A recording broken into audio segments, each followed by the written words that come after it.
Me llamo Clara Vélez y cumplí 62 años la primavera pasada. He aprendido que hay fríos que calan más hondo que el viento de invierno, los que llegan cuando tu propio hijo te mira como si fueras una extraña. Esa mañana, el aire en el centro de Ciudad de México traía un leve aroma a tierra húmeda y gasolina. Le había prometido a mi vecina, doña Amalia, ayudarla a pagar la reparación de su calentador.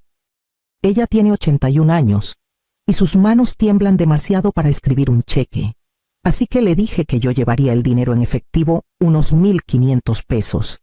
No era gran cosa, pero para ella significaba calor en su hogar. Dentro del Banco Estrella, el vestíbulo brillaba con cristales y detalles plateados. Todo líneas rectas y una eficiencia silenciosa. Una fila de clientes esperaba bajo una luz tenue, con un olor a desinfectante mezclado con café flotando en el aire. Tomé mi lugar en la fila, apretando mi cartera gastada. Entonces lo vi a mi hijo, Esteban, detrás del escritorio del gerente, vestido con un traje azul impecable. Su cabello estaba peinado hacia atrás y su placa de identificación relucía. Por un momento, sentí un orgullo inmenso. Él lo había logrado. El niño que crié sola después de la muerte de su padre, ahora dirigía su propia sucursal. Pero cuando sus ojos encontraron los míos, algo en su rostro se endureció. Caminó hacia mí lentamente, el sonido de sus zapatos resonando contra el mármol. «Mamá», dijo en voz baja, pero con un tono de advertencia. «¿Qué haces aquí? Solo necesito retirar un poco de dinero», respondí suavemente. 1,500 pesos. La cajera levantó la mirada, nerviosa. Esteban soltó una risa corta, demasiado fuerte, demasiado intencionada. 1,500. Aquí no atendemos a pedigüeños. Sus palabras fueron como una bofetada. Las conversaciones a mi alrededor se detuvieron. Un hombre con abrigo gris desvió la mirada. Una mujer bajó los ojos. Mis dedos se apretaron contra el mostrador. Por un instante, quise contarle todo, que cada pago de colegiatura, cada cuenta de supermercado, cada noche sin dormir había salido de estas mismas manos, pero mi garganta se cerró. En cambio, asentí. «Está bien», dije en voz baja. Me di la vuelta, sintiendo todas las miradas siguiéndome mientras caminaba hacia las puertas de cristal. Afuera, el viento me golpeó las mejillas, trayendo el eco lejano de los claxones en la avenida Reforma. Me quedé parada en la banqueta un largo momento, mirando mi reflejo en la ventana impecable del banco, una mujer cansada, pequeña en su abrigo de invierno, sosteniendo su silencio como si fuera una armadura. Luego caminé a casa. El camino a casa se sintió más largo de lo habitual. Cuando llegué a mi departamento, la ciudad comenzaba a oscurecerse y los faroles pintaban la banqueta de dorado. Dejé mi cartera en la mesa y me quedé en el silencio, escuchando el leve zumbido del calentador. Sonaba como el taller donde trabajé alguna vez, constante, interminable, necesario. Después de que Javier murió, no hubo tiempo para el duelo. Las deudas no esperan a que se cure un corazón roto. Tomé todos los turnos que pude, primero en un call center, luego como capturista nocturna en una oficina de seguros. Las pantallas me dejaban los ojos borrosos, pero me decía que valía la pena. Esteban tenía 11 años, pequeño para su edad, pero listo y amable. Solía esperarme despierto, fingiendo leer hasta que yo llegaba. Lo encontraba dormido en el sillón, con su tarea abierta, mi chamarra cubriéndolo como cobija. En ese entonces, creía que el amor significaba no dejar que tu hijo viera cuánto sufrías. Me saltaba comidas para que él tuviera dinero para excursiones. Caminaba en lugar de tomar el metro. Remendaba los mismos zapatos con pegamento. Cada elección, cada pequeño sacrificio, lo hice en silencio. Cuando Esteban obtuvo su beca para la universidad, lloré, no solo de orgullo, sino de alivio. Me abrazó y susurró: «Algún día cuidaré de ti, mamá». Le creí. Pero el éxito cambia a las personas poco a poco. Como el rocío que se forma en la noche, las llamadas se hicieron más cortas. comenzó a enviar dinero en lugar de visitarme. Y en algún momento, el niño que antes besaba mi mano al despedirse, empezó a tratarme como un recordatorio de dónde venía. Ahora, parada en mi cocina oscura, me di cuenta de que no podía recordar la última vez que dijo mi nombre sin impaciencia. Cuando las luces de la ciudad comenzaron a brillar sobre el río Pánuco, el dolor en mi pecho se había sentado en algo más tranquilo. Me puse un suéter gastado, encendí la tetera y observé el vapor elevarse contra la ventana de la cocina. El sonido del agua hirviendo era casi reconfortante, un ritmo pequeño y cotidiano en un día que había roto algo dentro de mí. Mi departamento era pequeño pero ordenado. Javier solía burlarse de cómo alineaba los libros por tamaño, las tazas por color. Decía que así el mundo parecía menos caótico. Después de su muerte, mantuve todo igual. Era como una promesa de mantenerme firme. Llevé mi té a una caja de cedro que había estado en el estante más alto durante años. Sus bisagras chirriaron al abrirla. Dentro había una nota doblada y una pequeña memoria USB plateada. La letra de Javier aún era clara. Firme, úsala cuando olviden quién eres. Por un largo momento, me quedé ahí, trazando las letras con el pulgar. La lámpara proyectaba un círculo suave de luz sobre el escritorio. Y afuera, el claxon de un ferry resonaba desde el río. Conecté la memoria a mi laptop y la pantalla cobró vida con un leve brillo azul. Mi reflejo apareció en el cristal con arrugas, mayor, pero decidida. Aún no sabía que había dejado Javier, pero sabía que no era consuelo. Era algo más, un recordatorio silencioso de que el silencio puede tener poder, si eliges cuándo romperlo. El ventilador de la laptop comenzó a zumbar suavemente mientras los archivos se abrían. Filas de carpetas llenaron la pantalla, limpias, meticulosas, extrañamente familiares. Por un momento, sentí a Javier sentado a mi lado otra vez, como cuando se inclinaba sobre mi hombro mientras trabajábamos hasta tarde en nuestra vieja cocina. En ese entonces, él manejaba los números y yo escribía el código. Juntos, creamos un modelo predictivo que podía anticipar tendencias financieras antes que el mercado. Era un proyecto pequeño al principio, pensado para ayudar a los clientes de ingeniería de Javier a gestionar inversiones, pero creció más rápido de lo que imaginamos. Tras el accidente de Javier, vendí la empresa a una firma en Monterrey. Querían el algoritmo más que el nombre. Los dejé tomarlo. Con una condición: seguiría siendo una socia silenciosa, con una participación vitalicia. En ese momento parecía una forma de protegerme. No quería fama ni presión, solo paz. Ahora, 25 años después, la pantalla mostraba en qué se había convertido esa paz. Fondo analítico Vélez, activos netos 500.000 MXN. Miré el número. No sentí emoción, solo una incredulidad lenta, como un ancla. Gran parte de mi vida había sido contar cada peso, cada boleto de camión, cada notificación de deuda. Había olvidado cómo se sentía tener más que suficiente. Desplacé los últimos reportes de inversión. Decenas de portafolios parpadeaban en el tablero. Una constelación de números y abreviaturas.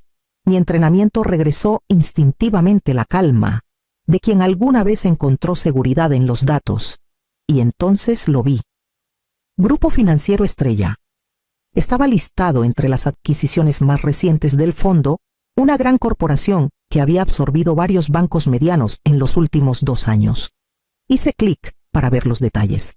Al final del organigrama, un nombre hizo que mi mano se detuviera sobre el ratón Banco Estrella. Mi respiración se detuvo. Miré el logo, el mismo que estaba impreso en la tarjeta de presentación de Esteban, a través de una cadena de fusiones y reestructuraciones. La sucursal que mi hijo dirigía ahora era una subsidiaria de una empresa que, indirectamente, me pertenecía. La ironía se asentó lentamente, como la marea sobre la arena. El mundo de Esteban, su salario, su prestigio. La oficina impecable donde me humilló existía bajo el mismo tejado que que el trabajo que Javier y yo construimos en un departamento pequeño, con computadoras de segunda mano. Fuera de la ventana, una línea roja de luces traseras brillaba a lo largo del paseo de la Reforma. Las vi desdibujarse mientras el resplandor de la pantalla se reflejaba en el cristal. Los años de agotamiento, de tragarme el orgullo y contar cada peso, se condensaron en este momento de claridad tranquila y deliberada. No era venganza lo que sentía crecer dentro de mí, era precisión, la que aprendí del código mismo, causa y efecto, entrada y resultado, la matemática de las consecuencias. En esa ecuación, el respeto seguía siendo una variable, y ya no iba a dejar que nadie más definiera su valor. Esa noche no pude dormir. La ciudad fuera de mi ventana estaba en silencio.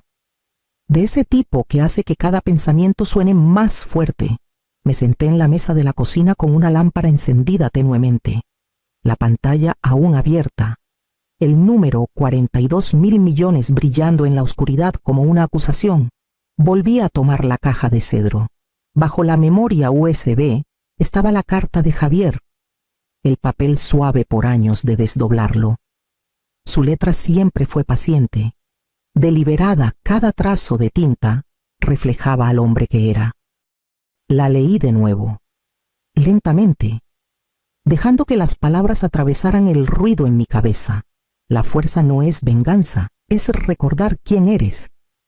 La había escrito poco antes de su accidente, en esas últimas semanas cuando ambos sabíamos el riesgo, pero nos negábamos a hablarlo. Siempre confió en que mi mente, no mi enojo, me mantendría a salvo. Presioné la página contra mi pecho, inhalando el leve aroma a cedro y tiempo. El enojo que me había quemado antes comenzó a asentarse, reemplazado por algo más firme, un sentido de propósito casi sagrado. Pensé en el rostro de Esteban en el banco, su orgullo, la crueldad que le salió tan fácil. Había construido su imagen en la ilusión de control. No iba a destruirlo. Iba a mostrarle cómo se veía el control verdadero. Cuando la primera luz pálida despuntó sobre el río, me serví un café fresco y tomé mi teléfono. Esta vez, mi mano no tembló. «Señor Vargas», dije cuando mi abogado respondió, con la voz aún espesa por el sueño, «necesito que organice una reunión urgente con el director regional del Banco Estrella. Esta mañana, si es posible». Hubo una pausa, luego el sonido de papeles moviéndose. «Entendido, señora Vélez. ¿Puedo preguntar de qué se trata?» «Solo dígales», respondí, mirando el leve reflejo de mis propios ojos en la ventana, «que es un asunto de confianza». Para cuando colgué, el primer claxon de un ferry resonó sobre el río. La ciudad despertaba, y yo también. A la mañana siguiente, la ciudad brillaba bajo un sol invernal tenue. Las banquetas estaban resbalosas por la escarcha, de esa que parece inofensiva hasta que la pisas.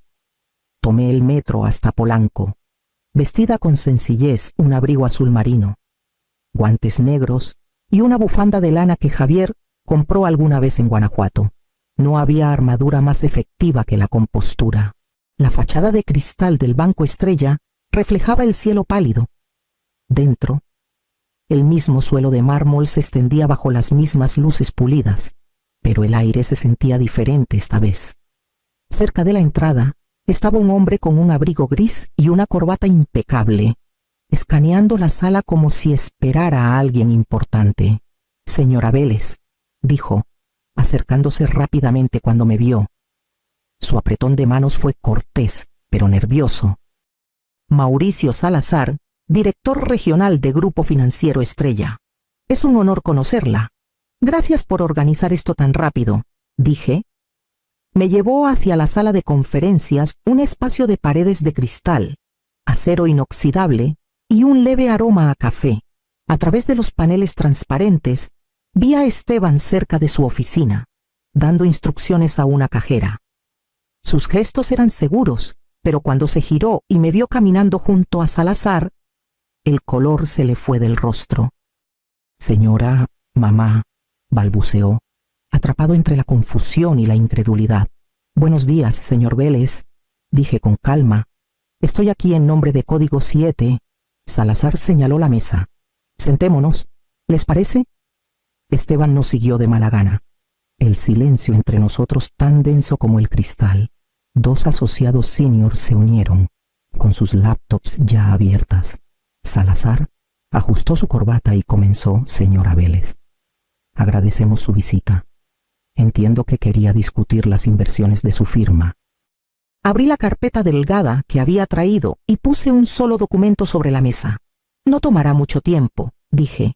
Código 7 está retirando su portafolio de 42.000 millones de pesos. Con efecto inmediato. Las palabras cayeron como una ráfaga de aire frío. Salazar contuvo el aliento. Uno de los asociados dejó caer su pluma. Esteban parpadeó, intentando procesar lo que acababa de escuchar. Debido a desarrollos recientes, continué, hemos perdido confianza en la estructura de gestión de esta sucursal.